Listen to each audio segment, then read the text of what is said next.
We have breaking news coming out of Texas right now where a man was stopped with a few explosive devices, what the police say is an assault rifle, a pistol, and ammunition that had planned to do harm to a church in North Texas. Now, before we get into this specific incident, welcome to Christian Warrior Training. My name is Keith. I'm a 30-year retired police officer. This is the channel where we talk about everything about church security for Christian men and women that are looking at protecting their church, and also just Christians that are worried about their safety and what's going on at their church and to other Christians around the world. So if that's the kind of content that you like, hit subscribe, leave a comment. Do me a favor. If you watch as much as you can, hit that like button and subscribe. YouTube algorithm sends it out to other like-minded people like you. And so we can spread our word and get that Christian word out like we want it to. If you want free training on self-defense, use of force, keeping yourself safe at church, or just church security training, it's all free. Head over to christianwarriortraining.com. How do we make it free? Because I'm retired and I just put this content out for you for free. And you can get our free newsletter at christianwarriortraining.com, where we discuss all the news about crime at Christian churches around the United States and a few international stories, along with free training every Wednesday. All right, let's talk about this specific incident. Now, this wasn't brought to light until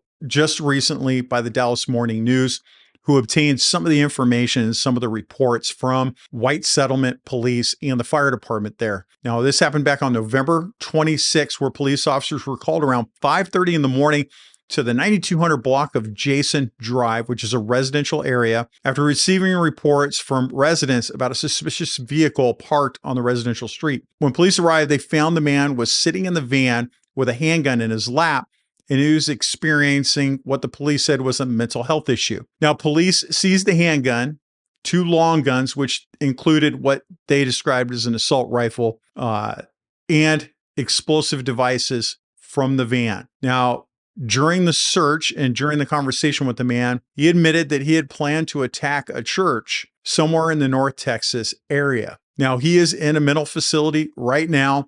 When he's released, he is going to be facing charges of possession of a prohibited weapon, unlawful carrying of a weapon, and resisting arrest, which means at some point when they were trying to take him into custody for the other charges, he decided to fight the police, which, just pro tip from me, don't fight the police. You're always going to lose. You'll never get away. Now, for longtime followers here, you know that we have the church security threat level system, which basically outlines what's the current threat level for churches in the United States right now. And we've been at red, well, for a little while now, which is severe risk of attack to churches in the United States. And we will hold severe, which is the highest level, until January 21st. Now, going back in time, I've talked to you about all the stuff going on in the world right now. ISIS coming out and saying that they want their followers to attack churches in the United States.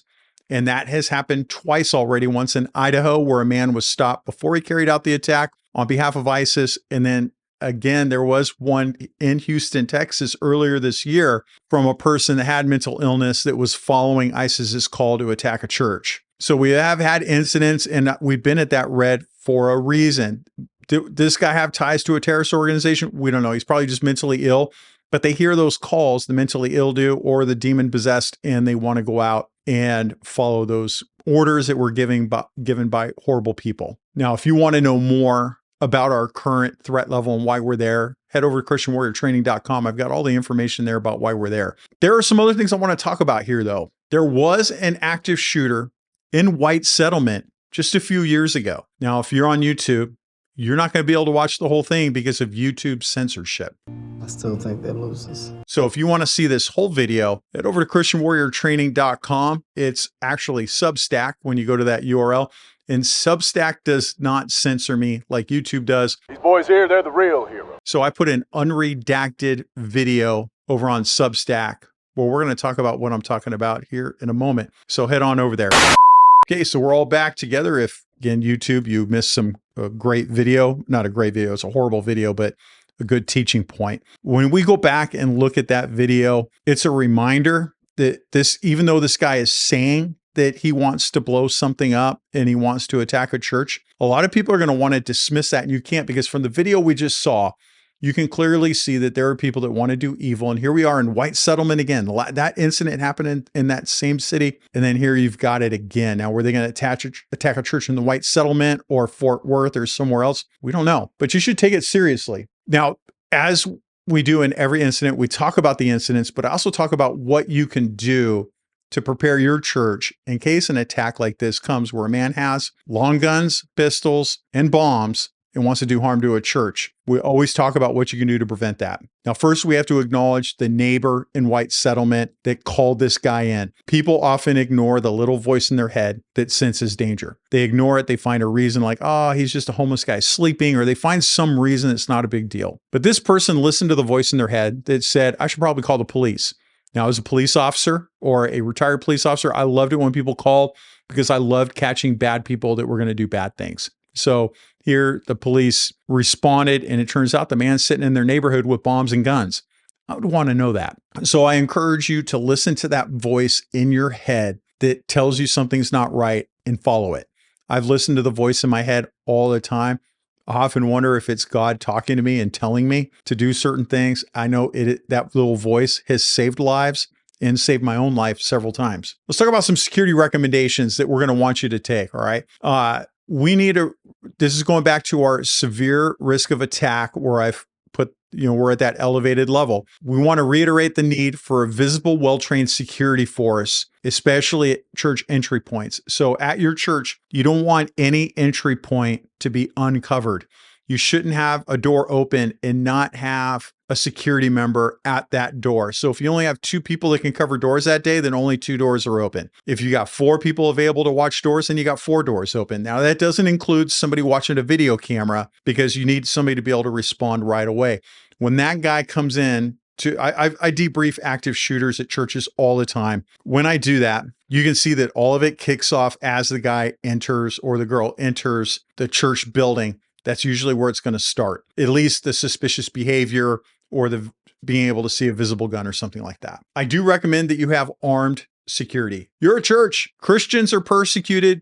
ISIS has called their followers to kill you. You need to have armed security. Self-defense is not a sin. Having armed people that are trained at the doors to stop the evil before they come in is going to go a long way in protecting your people while they worship Christ. When that guy enters the building with the bombs and a long gun, you are going to need a man that is armed or a woman that is armed at that door to stop them. You need to conduct regular security drills that focus on suspicious vehicles or persons outside the church. If you go to christianwarriortraining.com, I have all that you need to contact suspicious people in cars in your parking lot so you can contact them safely and figure out what's going on. Practice your lockdown procedures and your evacuations for bomb threats. And you also need to do active shooter response. Now, my church trains an active shooter response once a year, and we use something called stress inoculation. That's where we use blanks that are Hollywood quality in firearms to create the atmosphere of what it's going to be like during an active shooter so that they know what it's like during a critical incident like that. And I encourage all of you to do similar training at your church. I recommend that you reach out to all of your local law enforcement contacts and have regular meetings with them. If you are a chief or command staff or a sheriff or command staff at a sheriff's department, I highly recommend that you appoint one person. It could be a supplemental assignment to be your faith coordinator. And that person is the one that reaches out to all the churches, maintains contact with them, and gives them what they need and give them a heads up. Now, one thing that really upsets me about this incident is that the police did not put out a press release saying what this guy was going to do. Instead, the Dallas News had to dig, find the reports, and then put it out. Law enforcement is doing a horrible job at letting churches know that there are threats. Recently in Idaho, there was a young man that heard ISIS's call to attack churches. He had plans to attack churches on a Sunday. FBI arrested him on a Saturday.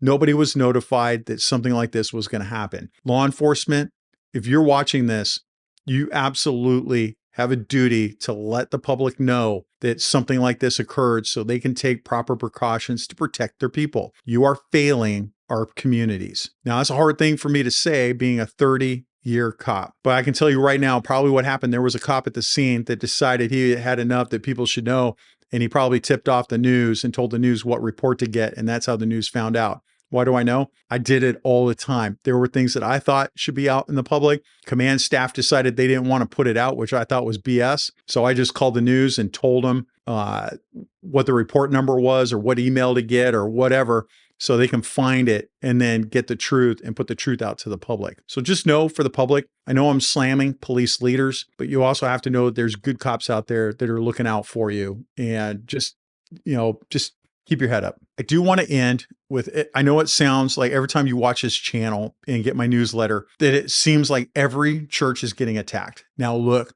the chances of something happening at your church like this, like a man coming in with a rifle and bombs, is very slim, but it's not zero. And if it's not zero, you have to train for that, and you have to prepare for that by having a safety team. I don't want you to become paranoid. I want you to remember that all of this is in God's hands. God put me in this position, gave me these ideas to start Christian Warrior, to put this information out to you. God called to you to come watch this video or put this video in front of you so that you can get more information, and we should listen to him.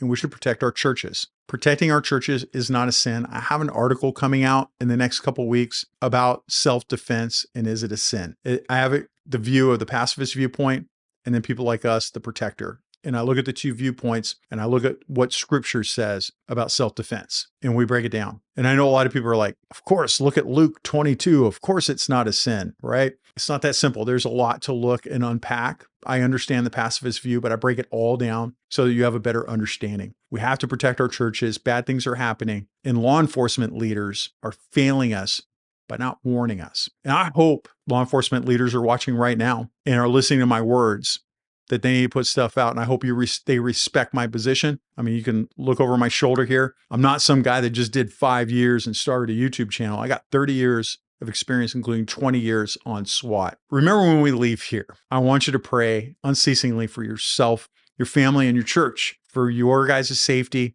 for your church's safety. I want you to head over to Christian Warrior Training. Go get your free training, christianwarriortraining.com. You'll learn how to approach suspicious cars, how to contact suspicious people. We've got all that stuff over there. It's all free. You get a certificate. Just remember to, when you go to get your certificate, you have to allow pop-ups on your browser, and then it'll come down. The last thing I want you to remember, because remember, praying is the most important, but the next thing I want you to remember is to remember your ABCs. Always be caring.